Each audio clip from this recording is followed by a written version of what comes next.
next question was, how do we deal with other women who call strong women bitchy rather than assertive? And how can we get women on our side?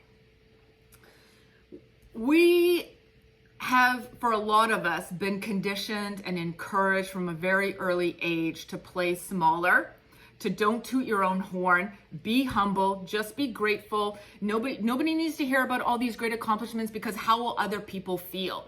So if you've been told that your whole life, you grew up in a family or a culture that told you it was boastful to talk about the good stuff that you did, or to acknowledge the greatness or the progress that you've made, it becomes difficult to unlearn that in adulthood. It's not just a switch. You can't just flip a light switch and now feel good to acknowledge your progress and talk about that stuff. So that's one reason why when another woman presents as confident, she is perceived as cocky, because we have all these internal unconscious biases within ourselves that we need to unpack and say, okay, wait a minute, why did that just rub me the wrong way?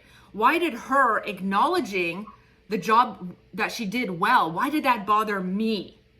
And doing a little internal work about what does confidence sound like? Who does it sound like? What does it look like?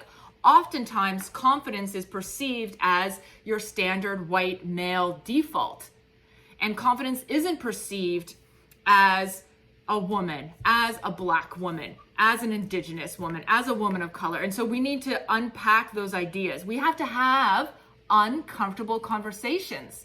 So much of our conversations are surface level stuff, where we avoid the issues that could be slightly confrontational, if you will. But really, it's just a difficult conversation that we can have with tact, right? We all know how to do that. So it's having that conversation with a woman and saying, why do you think the energy changed in the room when I just said thank you instead of deflecting praise?